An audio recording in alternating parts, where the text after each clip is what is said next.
Hey guys, welcome to a hopefully well done and edited video. Wish me luck. Today's video is a request from Grinspoon Girl 31. I want to say thank you for all of your continued support and comments and everything. You've just been awesome. So I'm really excited that I could do this video for you. This was very interesting. This is the story of the Somerton man. On December 1st of 1948 at 6:30 a.m., the police were contacted after a body was found on Somerton Beach. He was lying back with his head resting against the sea wall, with his legs extended and his feet crossed. It was believed the man had died while sleeping.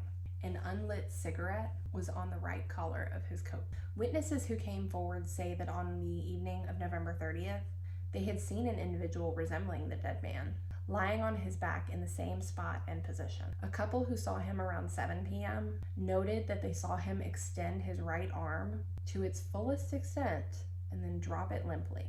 Another couple who saw him from 7:30 to 8 p.m., during which time the streetlights had come on, recounted that they did not see him move during the half hour in which he was in view, although they had the impression that his position did change in that time. Although they commented between themselves that it was odd he was not reacting to the mosquitoes around him, they had thought it more likely that he was drunk or asleep, and thus did not investigate further.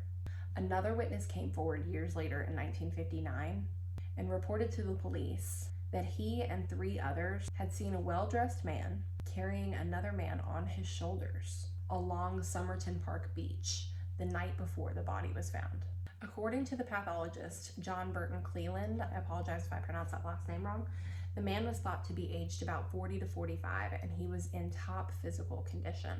He was 5 foot 11 inches tall, or 180 centimeters, with gray eyes and fair to ginger colored hair, hands and nails that showed no signs of manual labor, and big and little toes that met in a wedge shape like those of a dancer or someone who wore boots with pointed toes, and pronounced high calf muscles consistent with people who regularly wore boots or shoes with high heels or performed ballet. All the labels on his clothing had been removed, and he had no hat, which was unusual for 1948. He also had no wallet. He was clean shaven and carried no identification, which led police to believe he may have committed suicide. His dental records were not able to match any known person. When an autopsy was conducted, the pathologist estimated the time of death around 2 a.m. on the 1st of December. The heart was of normal size in every way. The stomach was deeply congested. There was blood mixed with the food in the stomach. Both kidneys were congested, and the liver contained a great excess of blood in its vessels. The spleen was strikingly large, about 3 times normal, and he had an acute gastritis hemorrhage, extensive congestion of the liver and spleen, and congestion to the brain. The autopsy showed that the man's last meal was a pasty eaten 3 to 4 hours prior to his death, but tests failed to reveal any foreign substance in the body. This pathologist, Dr. Dwyer, concluded, quote, "I am quite convinced the death could not have been natural. The poison I suggested was a barbiturate or soluble hypnotic. Although poisoning remained a prime suspicion, the pasty was not believed to be the source of this poison." On January 14th of 1949, staff at the Adelaide Railroad Station discovered a brown suitcase with its label removed, which had been checked into the station cloakroom after 11 a.m. on November 30th. It was believed that the suitcase did belong to the man found on the beach. In the case were clothes and some small tools, including a screwdriver, a table knife cut down to a short, sharp instrument, a pair of scissors with sharpened points, a small square of zinc thought to have been used as a protective sheath for the knife and scissors, and a stenciling brush, like one used by third officers on merchant ships for stenciling cargo. Also in the suitcase was a thread card of Barber brand orange waxed thread of an unusual type not available in Australia. It was the same of that was used to repair the lining in a pocket of the trousers the man was wearing. While all identification marks on the clothes had been removed, police did find the name T. Keene on a tie and Keene on a laundry bag, as well as Keene on a singlet, along with 3 dry cleaning marks. Police believe that whoever removed all the clothing tags either overlooked these items or purposely left behind the name Keene, knowing that Keene was not the dead man's name. Now, with wartime rationing still in place, it wasn't unusual for clothing to be missing because most clothing was secondhand, as it was difficult to acquire clothing at the time. What was unusual about his suitcase was that there were no spare socks found in the case and no correspondence, although police had found pencils and unused letter stationery. A search concluded that no tea keen was missing in any English-speaking country. A nationwide circulation of the dry cleaning marks also proved fruitless. An inquest to the man's death, concluded by coroner Thomas Erskine Cleland, commenced a few days following the discovery of the body, but was adjourned until June 17th of 1949. Cleland, as the investigating pathologist, re-examined the body and made a number of discoveries. He noted that the man's shoes were remarkably clean, which fit in with the theory that the body might have been brought to Somerton Park Beach after the man's death, accounting for the lack of evidence of vomiting and convulsions, which are the two main physiological reactions to poison. Cedric Stanton Hicks, professor of physiology and pharmacology at the University of Adelaide, testified that he gave Cleland a piece of paper with the names of 2 possible drugs, stating that they were, quote, quite easily procurable by the ordinary individual from a chemist without the need to give a reason for the purchase. Hicks stated that the only fact missing was evidence of vomiting, which would be explained away if the body had been moved. He stated that if the death had occurred 7 hours after the man was last seen to move, it would imply that even a massive dose could still be undetectable. Now, a scrap of paper with a distinctive font was found hidden in the man's trousers, torn from the last page of a rare New Zealand edition of the Rubaiyat of Omar Khayyam. Now, this was around the same time of the inquest that this tiny rolled up piece of paper was found, with the words Tamám Shud printed on it. Public library officials called in to translate. The text identified it as a phrase meaning ended or finished, found on the last page of the Rubaiyat. Following a public appeal by police, the copy of the Rubaiyat from which the page had been torn was located. A man named by police under the pseudonym Ronald Francis, who had never been officially identified, showed police a 1941 edition. Francis had not considered that the book might be connected to the case until he had seen an article about it in the previous day's newspaper. Now, there is some uncertainty about the circumstances under which the book was found. Some reports state weeks prior to the body being found, others up to a day after. Most accounts state that the book was found in an unlocked car parked on Jetty Road. In the back of the book were faint indentations representing 5 lines of text in capital letters. The second line has been struck out, a fact considered significant due to its similarities to the 4th line and the possibility that it represents an error in encryption. Code experts were called in to decipher these lines but were unsuccessful. In 1978, following a request from ABC TV journalist Stuart Littlemore, the Department of Defense cryptographers analyzed the handwritten text. They reported that it would be impossible to provide a satisfactory answer as it was so short.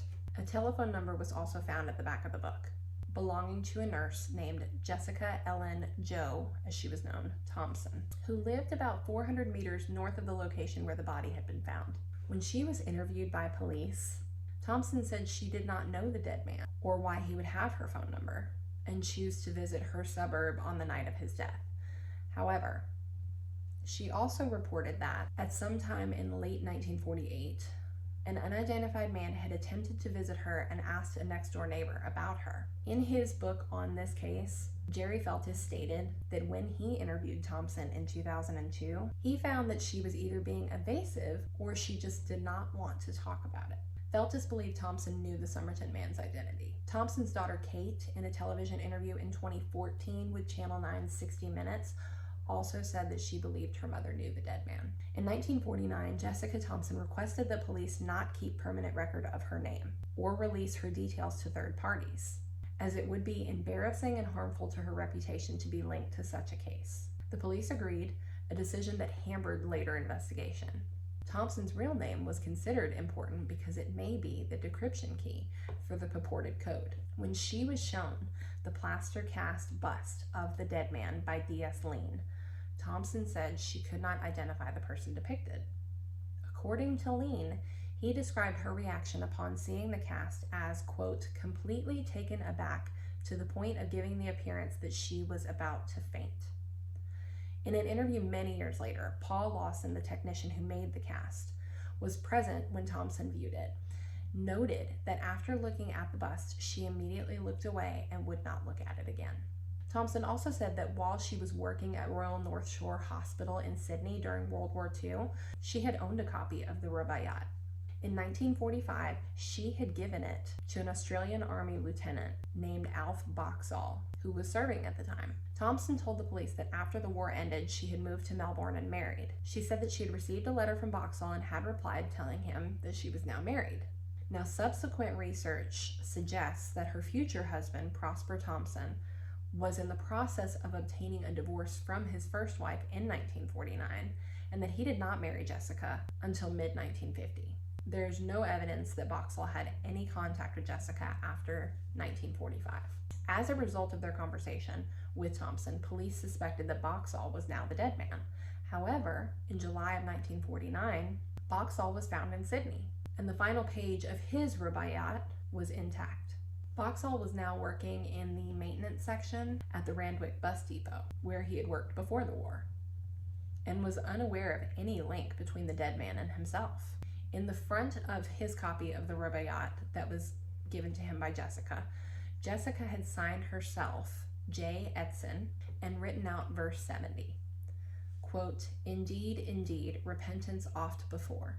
I swore, but was I sober when I swore? And then came spring and rose in hand, my threadbare penitence a pieces tore." Now, there has been persistent speculation that the dead man was a spy due to the circumstances and historical context of his death.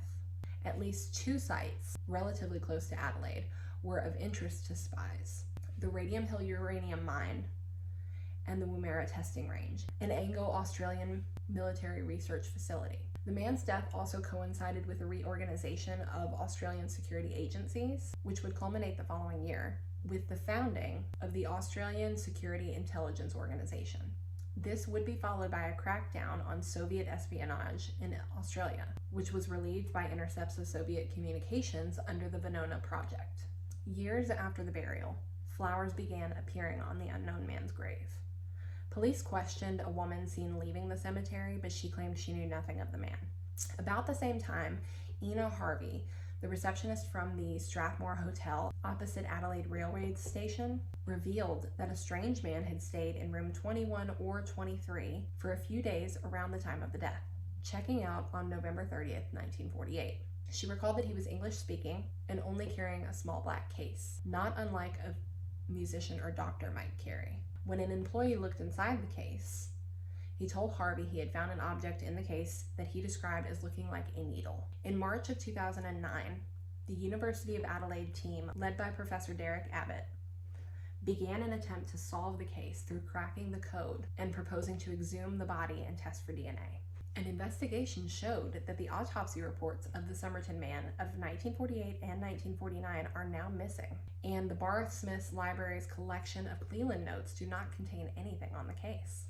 Now, a professor of anatomy at the University of Adelaide examined images of the Somerton man's ears and found that his simba, which is your upper ear hollow, is larger than his cavum, his lower ear hollow, a feature possessed by only 1 to 2% of the Caucasian population.